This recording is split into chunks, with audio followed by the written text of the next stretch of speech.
तो बच्चों, अगर आप भी वही स्टूडेंट है जो डमी स्कूल के भरोसे बैठे हुए हैं और एंट्रेंस एग्जामिनेशन अपनी इंजीनियरिंग एंट्रेंस हो या मेडिकल एंट्रेंस हो, सोच रहे थे कि डमी स्कूल के भरोसे बिना स्कूल जाए सिर्फ कोचिंग सेंटर में जाकर के हमारा काम चल जाएगा, वो काम नहीं चलने वाला। सीबीएसई की गवर्निंग बॉडी जो आपकी है सीबीएसई ने 2025-26 एकेडमिक ईयर के लिए साफ साफ सीधे और कड़े शब्दों में कह दिया कि डमी स्कूल अब नहीं चलने वाले, डमी स्कूल की चक्करबाजी अब नहीं चलने वाली। यानी कि अब किसी भी स्टूडेंट का जो 75% का जो क्राइटेरिया होता है वो फुलफिल होना चाहिए। और इस क्राइटेरिया के लिए साफ साफ जो चीजें लिखी है उसका क्रक्स मैं आपको बता रहा हूं। उसमें बोला गया है कि स्कूल में आकर कभी भी इंस्पेक्शन हो जाएंगे और इंस्पेक्शन के दौरान अगर वो बच्चे वगैरह नहीं पाए जाते हैं तो उनकी वो बच्चे ही रिस्पॉन्सिबल होंगे, उन बच्चों के पेरेंट्स इसके लिए रिस्पॉन्सिबल होंगे।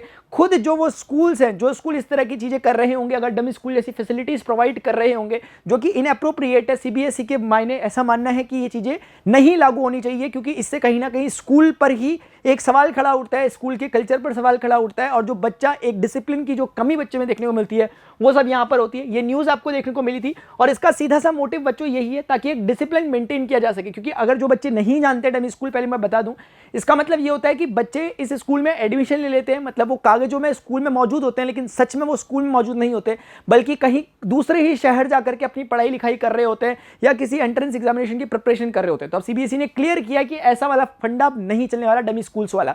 इसको देखकर मुझे एकदम से ख्याल आता है कि अगर ये नहीं होगा तो कई बच्चे कहते हैं सर हम अपनी पढ़ाई कैसे करें। तो मुझे एकदम से ख्याल आया, सोच के, मेरा कोई प्लान नहीं था लेकिन एकदम से मुझे ख्याल आया अपने एनवी सर का। हमारे एनवी सर की तरफ से ये जो एक ड्रीम प्रोजेक्ट था, जो कि मतलब उनका काफी पहले का एक सपना कह सकते हो आप उसको, कि जो उन्होंने बिल्ड किया था अभी कुछ साल पहले ही, मुझे जहां तक ख्याल है 2-3 साल में ही हमारा ध्रुव रेजिडेंशियल जो प्रोग्राम शुरू हुआ था वो इसी को ध्यान में रखकर हुआ था।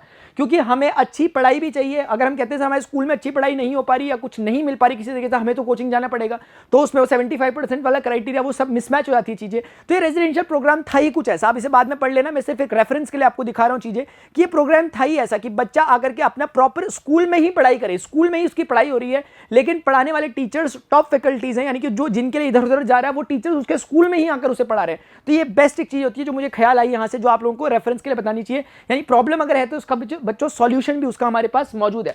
तो आप मुझे कमेंट सेक्शन में नीचे बताना, क्योंकि कुछ दिन पहले मैंने लाइव सेशन लिया था उसमें काफी बच्चे कह रहे थे सर डमी स्कूल, तो उसका रिजल्ट आ चुका है बच्चों। डमी स्कूल में कहीं ऐसा ना हो कि आपका करियर पे ही एक क्वेश्चन मार्क खड़ा हो जाए, क्योंकि बहुत सारी चीजें आज कैसे चलती है, अनरजिस्टर्ड होते हैं। और अभी तो साफ साफ सीबीएसई खुद इस बारे में कह रहा है, अपना डिसीजन वाइजली लेने की कोशिश करो।